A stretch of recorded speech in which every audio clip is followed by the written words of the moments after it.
If you have a 2-year-old Chotu Sa baby, then this video is for you. If you are planning to have a kid, then also this video is for you. आपको ये जान के हैरानी होगी that if you want to raise your child properly in a reasonably good manner, you might need at least 1 crore rupees. लेकिन ये 1 करोड़ रुपए जमा करना काफ़ी नहीं है. If you don't know some basic principles regarding child investments, आपके शायद 1 करोड़ रुपीस भी कम पड़ जाएंगे. इन्फ्लेशन बहुत ज़्यादा बढ़ रहा है, इसलिए जितना आपका रिटायरमेंट प्लानिंग इंपॉर्टेंट है उतना ही आपके चाइल्ड के लिए इन्वेस्टमेंट स्ट्रैटेजी बनाना इंपॉर्टेंट है. सुकन्या समृद्धि स्कीम काफ़ी नहीं है, इसलिए इस चैनल को सब्सक्राइब कीजिए और ये वीडियो एंड तक देखिए. मैं आपके साथ कुछ गोल्डन प्रिंसिपल शेयर करूंगा in relation to child investment strategy. 1 crore ये इतनी बड़ी रकम है कि आपको लगेगा मेरा कैलकुलेशन कुछ गलत है, लेकिन ये मेरा कैलकुलेशन है ही नहीं. एडजीफंड नाम की एक कंपनी ने रिसर्च किया है और ये चार्ट आप जो स्क्रीन पे देख रहे हो वो ये दिखा रहा है कि एक चाइल्ड के बर्थ से लेकर के 21 साल तक कम से कम 60 से 70 लाख रुपए का खर्चा हो सकता है. ये खर्चा उन्होंने 5 बकेट्स में डाला हुआ है. 1 is education, 2 health care, 3 clothing, 4 food and the 5th is others category.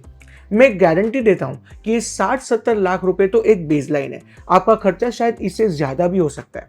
आपका खर्चा 60-70 लाख से ज्यादा होगा या कम, वो डिपेंड करेगा आपके फैमिली के एस्पिरेशंस और ड्रीम्स और आपके खुद के एस्पिरेशंस और ड्रीम्स के ऊपर. आप पूछोगे कि मैं ऐसा क्यों बोल रहा हूं कि 60-70 लाख का कम से कम खर्चा होगा. इसका रीजन ये है कि आजकल ज्यादातर both the parents are working. Because both parents are working, they have dreams of fulfilling all aspirations of their children, maybe in terms of education, lifestyle, housing, clothing, so on and so forth. Even the wedding dreams.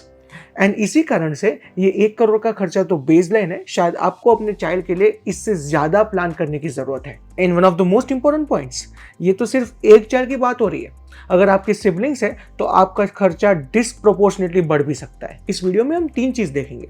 Number 1, how much to invest. Number 2, where to invest. And number 3, when to invest. अगर मैं हर महीने 10,000 रुपए की SIP करूंगा, उसको 12% पे invest करूंगा, 20 साल तक करूंगा, तो मेरे पास 1 करोड़ रुपए हो जाएंगे. अगर आपकी उम्र 25 साल है तो 20 साल के बाद आपकी उम्र 45 साल होने वाली है. ये 1 करोड़ रुपए क्या आपके चाइल्ड को काम आएंगे? कदापि नहीं. इसलिए आपकी SIPs यहां काम नहीं आएगी. आपको अपनी इन्वेस्टमेंट स्ट्रैटेजी रीथिंक करनी पड़ेगी. आपको अपने चिल्ड्रन रिलेटेड नीड्स को 3 होराइजन्स में डिवाइड करना पड़ेगा. 1 is short term, 2 is medium term and 3rd is long term. Short term needs मतलब अगर आप एक किड को प्लान कर रहे हैं या फिर आपका किड जस्ट पैदा हुआ है तो उसकी 0 to 3 इयर्स की नीड्स आपकी शॉर्ट टर्म नीड्स हो जाएगी. ये short term needs majorly health care और क्लोथिंग रिलेटेड नीड्स हो सकती है. इन नीड्स के लिए आपको एक इमरजेंसी फंड बनाना है और ये इमरजेंसी फंड बना के उसको इन्वेस्ट करना है. चूंकि आपको ये पैसा कभी भी लग सकता है in this duration of like 1 month to 3 years, आपको ये emergency fund highly liquid securities में इन्वेस्ट करना है. प्लस ये सिक्योरिटीज रिलेटिवली लेस वोलेटाइल भी होनी चाहिए. अगर आप मेरे वीडियोस रेगुलरली देखते हैं तो इसका आंसर आपके पास ऑलरेडी है. इस इमरजेंसी फंड को आपको डेट सिक्योरिटीज में इन्वेस्ट करना चाहिए. वैसी डेट सिक्योरिटीज जो हाईली लिक्विड है प्लस लेस वोलेटाइल है. अगर आप अपना इमरजेंसी फंड ऐसी सिक्योरिटीज में इन्वेस्ट करते हैं तो आपका फंड रिलेटिवली स्टेबल और सेफ रहता है and you can take money out of this emergency fund for your children's health care and clothing needs whenever you want it. आप बोलोगे मैंने ये तो बोला ही नहीं कि शॉर्ट टर्म में आपको कितने पैसे इन्वेस्ट करके रेडी रखने हैं. शॉर्ट टर्म नीड्स के लिए आपके पास 5 से 10 लाख रुपए होना जरूरी है for their health care and clothing needs. ये फिर से एक सिंगल चाइल्ड की मैं बात कर रहा हूँ. मीडियम टर्म की अगर बात करें तो your child's main requirements will be education. उनका प्री प्राइमरी और प्राइमरी एजुकेशन के लिए आपको प्रोवाइड करना है. ये मीडियम टर्म नीड्स के लिए आपके पास 3 या 4 साल रहेंगे to invest and get that money back for utilisation. आपको पता है कि ये 3-4 सालों में आप SIPs कर सकते हैं, लेकिन आपको SIPs उन्हीं सिक्योरिटीज में करनी है जो रिलेटिवली स्टेबल है. अगर आपने वोलेटाइल सिक्योरिटीज में अपना इन्वेस्टमेंट कर दिया तो आपको उस टाइम पे अपना इन्वेस्टमेंट वापस खींचना पड़ेगा जब इन सिक्योरिटीज की कीमत कम है और आपको भारी नुकसान भी हो सकता है. पूरी दुनिया आपको हाइब्रिड फंड्स में इन्वेस्ट करने को बोलेगी, लेकिन मैं नहीं बोलूंगा because of changes in debt taxation structure. आपको पता है कि debt funds are now taxed at 30%, तो शायद हाइब्रिड फंड्स में इन्वेस्ट करने से फायदा नहीं है. उससे अच्छा आप ये कर सकते हैं कि आपके फंड के पार्ट बना दे. अगर आपको 100 रुपए इन्वेस्ट करने हैं for your child's medium term needs, तो आप डिसाइड कर लीजिए कि आप 60 रुपए कुछ सेफ इन्वेस्टमेंट्स करेंगे और 40 रुपए की आप इक्विटी एसआईपीस करेंगे। ये 60 का जो सेफ इन्वेस्टमेंट्स रहा वो आप फिक्स डिपॉजिट में कर सकते हैं और जो 40 रुपए बचा उसको आप इक्विटी, स्टेबल टाइप इक्विटी मतलब लार्ज कैप इक्विटी में इन्वेस्ट कर सकते हैं। वंस अगेन $1 million क्वेश्चन, मेरे चाइल्ड के मीडियम टर्म नीड्स के लिए मुझे कितना पैसा लगेगा? You can take a ball park of 8 to 10 lakhs per child. अब लॉन्गर टर्म नीड्स की बात करते हैं। आपको पता है कि in longer term also the major needs which your child would have would be his secondary and higher secondary education. आपको पता ही है कि सेकेंडरी और higher secondary education in India and outside India has become very costly. आपको उनके long term needs के लिए करीब करीब 40 लाख से 1 करोड़ रुपए तक की जरूरत पड़ सकती है। हेंस आपको अपने इन्वेस्टमेंट्स उस अनुसार प्लान करने हैं। Because you have a longer duration for this long term needs, आप डेफिनेटली एसआईपीस कर सकते हैं and you can over index yourself on the equity component. अगर आपको 100 रुपए इन्वेस्ट करने हैं for long term needs of your children, शायद आप 80 रुपए इक्विटी में डाल सकते हैं और 20 रुपए आप सेफ इन्वेस्टमेंट्स में फिर से डाल सकते हैं। Safe investments being FDs, gold etcetera. Gold ये बहुत ही इंपॉर्टेंट कंसिडरेशन है when it comes to longer term needs of your children. At the time of their wedding also there might be a need for gold. अगर आपने मेरा रक्षाबंधन का video देखा होगा तो आपको पता है कि you can invest into gold through multiple ways, maybe digital gold, gold ETFs, sovereign gold bonds वगैरह वगैरह। जो 80 रुपए आप इक्विटी में इन्वेस्ट करना चाहते हैं for long term needs of your children, आप उसको डिवाइड कीजिए between large cap, mid cap, small cap, flexi cap to have a balance portfolio. 50% of this 80 rupees could be invested in large caps, 20% आप mid caps में डाल सकते हैं, 20% flexi caps में and 10% जितना आप स्मॉल कैप्स में डाल सकते हैं।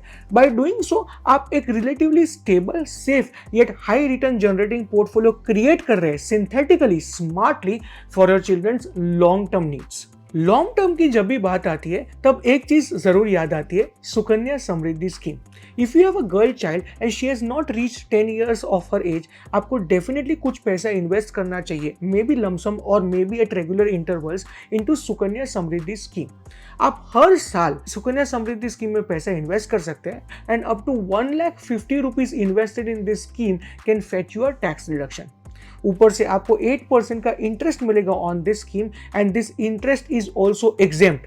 मतलब सुकन्या समृद्धि स्कीम का इंटरेस्ट एग्जेम्प्ट है, पैसा इन्वेस्ट करने पे टैक्स बेनिफिट मिलता है और जब पैसा वापस मिलता है तब भी उस पर कोई टैक्स नहीं है। This is the scheme of it being exempt, exempt and exempt. आप जब से स्टार्ट करेंगे तब से 14 साल तक सुकन्या समृद्धि स्कीम में इन्वेस्ट कर सकते हैं and 21 years after the account being open ये पैसा आप वापस ले सकते हैं। Hence it is a disciplined investment form.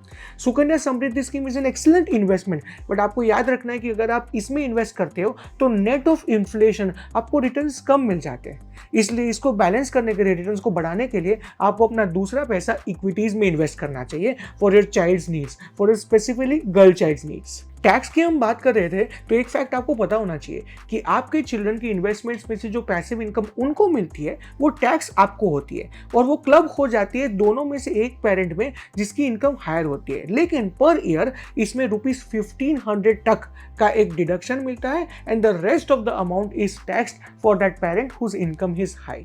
आपको क्या अपने चाइल्ड के लिए बैंक अकाउंट खुलवाना चाहिए और उसके थ्रू इन्वेस्टमेंट्स रूट करने चाहिए?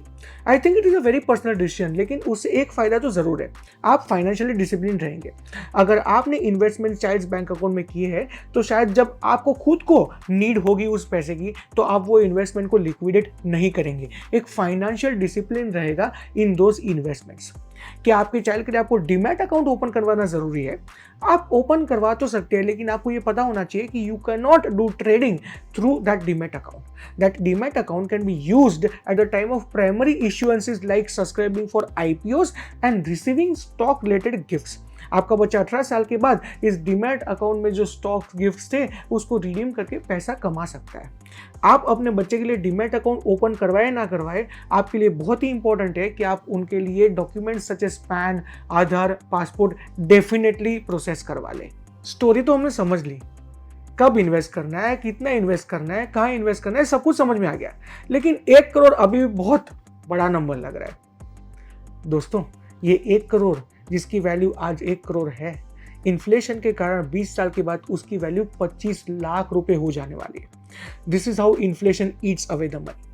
If you want to cater to your child's education, housing, clothing, food and other needs in an appropriate manner, savings and investments is the only way. मेरा ये video के through एक honest प्रयास है कि आप इस कॉन्सेप्ट को समझें और आप चाइल्ड रिलेटेड इन्वेस्टमेंट्स को अच्छी तरह से प्लान आउट करें। अगर आपको हमारा एफर्ट अच्छा लग रहा है तो इस चैनल को सब्सक्राइब कीजिए। कमेंट सेक्शन में मुझे बताइए कि क्या आपने अपने चाइल्ड के लिए इन्वेस्टमेंट्स प्लान किए हैं, और अगर आपने इन्वेस्टमेंट्स ऑलरेडी एग्जीक्यूट किए हैं तो कौन सी स्कीम्स में कहां आपने इन्वेस्टमेंट्स किए हुए हैं। मैं आपके लिए एक फ्री लर्निंग यूनिवर्सिटी बना रहा हूं, तो एक ही रिक्वेस्ट है, ये वीडियो अपने सारे दोस्तों और रिश्तेदारों के साथ व्हाट्सएप के थ्रू शेयर कर दीजिए, उनको मोटिवेट कीजिए, वो चैनल को सब्सक्राइब करिए और इस वीडियो को देखिए। आपका ये छोटा सा एफर्ट हमें आगे जाने के लिए बहुत ही हेल्पफुल रहेगा। वीडियो अंत तक देखने के लिए, आपका समय हमें देने के लिए और हमारे साथ जुड़े रहने के लिए खूब खूब धन्यवाद।